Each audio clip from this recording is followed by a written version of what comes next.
Z.com.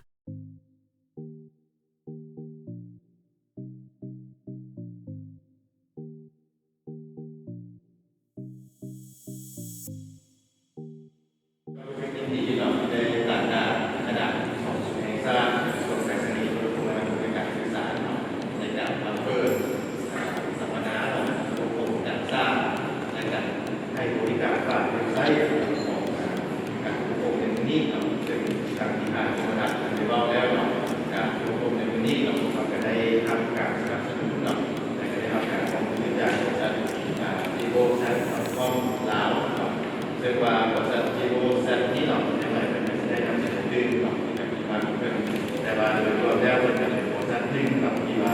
เป็นบริษัทญี่ปุ่นเราที่ว่าได้เข้ามาในเวลาที่เราโดยความกับบริษัทบริษัทดาวที่ศึกษาการบริษัทจีโอแซนดาวที่มาเราจะได้ที่เราเอโมยูเราในการของเกิดศึกษาที่ในการที่ว่าจะร่วมกันโปรโมทบรรดา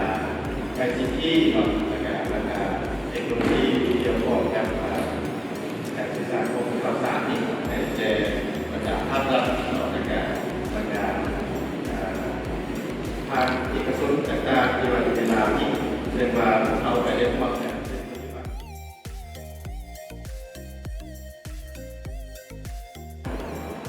สุดในการเราจะรวมกับ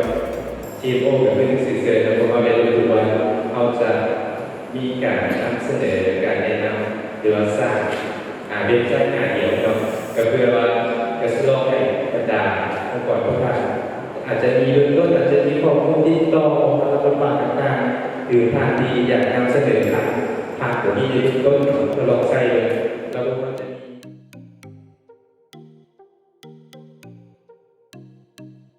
ีนี่เนาะมันจะซื้อถือนักสร้างเพื่อระบุแทนส่วนเลข IP เพราะว่าเครื่องเซิร์ฟเวอร์ต่างๆเวลาที่เขาจะไปเอาข้อมูลมันจะเข้าหากันได้ด้วยตัว IP แล้วเวลาเขาถูกสงสัยเพื่ออยากใช้มันขั้นต่ำจะจือเลข IP มันก็จะมันผ่านไม่ยากเพราะตัวเลข3-4 วักมันก็จะหลายคนจะจือได้ยากเขาก็เลยว่ามันจึงเลยมีตัวโดเมนเนมนี้มาเพื่อเป็นแมปกันกับ IP นั้นๆแล้วมันจะสามารถเป็นชื่อที่เขาสามารถเลือกได้ตามความต้องการตามองค์กรตามผู้สงสัยว่าต้องการใส่ชื่อแนวใดตั้งชื่อว่าแนวใดแล้วเราก็สามารถเลือกแล้วก็เอาไปมันให้มันแมทช์กันกับตัวเองให้มันไปสมคู่กันกับ IP ที่เขาฝากเซิร์ฟเวอร์ไว้ฝากไว้นั้น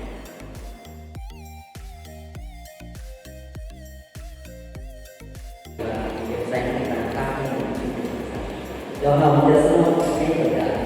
ท่านที่เป็นไซต์หนึ่งก็คือสร้างข้อมูลทุกท่านข้อมูลก่อนทุกท่านอาจจะมีเกี่ยวกับองค์กรทุกท่านที่เกี่ยวกับยังครับและการมีเบอร์โทรเพื่อให้ท่านที่ติดตัวเราเองหนึ่งคือซื้อข้อมูลก่อนทางซ่อมองค์กรเกี่ยวกับนี้จะมีการเป็นไม่แล้วเบอร์โทรอันนี้เป็นทุกท่านที่ว่าให้ที่สร้างของไซต์ว่ากรณีเขาปรับปรุงที่คุณจะไล่หน้าเรือเวลาข้อมูลไล่อาจจะเป็นสร้าง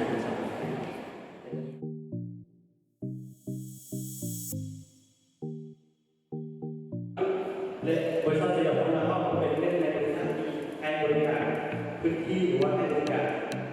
การทำงานของอินเทอร์เน็ตต่างๆอย่างเช่นเขาทุกคนอาจจะรู้ว่าข่าวไม่ใหญ่เนาะซึ่งว่าหลายคนอาจจะรู้ว่าข่าวใหญ่เข้าจะเป็นตัวเรื่องกับที่ลอยในอากาศไม่ใช่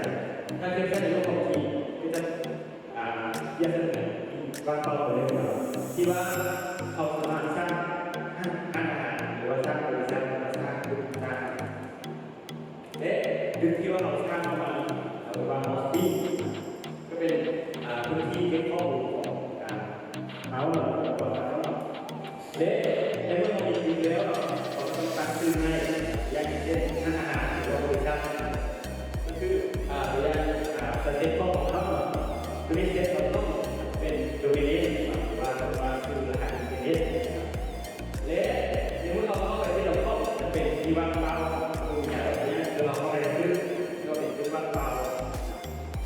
ที่เขาต้องมีก็คือเว็บไซต์กระดองเองในห้องการให้คนเข้ามาหรือว่าผู้เป็นที่เกี่ยวกับ นี้และในเมื่อเรามีแบบนี้แล้วไม่มีอะไรที่เราข้างอะไรคือการสื่อสารการส่งสารระหว่างภายในและภายนอกคืออีเมลพอจะเป็นอีเมลเพื่อส่งสารสื่อสารที่ว่าต้นทางที่เขาบอกว่าการนี้70%เท่าไหร่มาได้เลยทีเดียวซึ่งทีเดียวนั้นมันเป็นในส่วนตัวของบริษัทของคนของเขาและเขามีการสื่อสารเขาก็ต้องการความปลอดภัยก็คือเราบอกว่า ASL หน่อย ASL คือนี่ถ้าเทียบใส่ระบบที่แบบที่เทียบเหมือนย่างหรือว่าเราก็เป็นหน่วยงานรักษาความปลอดภัยของบริษัทหรือว่าขององค์กรนั้นและยังเทียบเป็นเหมือนปัจจัยวิชาที่แบบที่ว่าเข้าไปถึงในโลกออนไลน์แล้วมีตัวตนอยู่ในโลกออนไลน์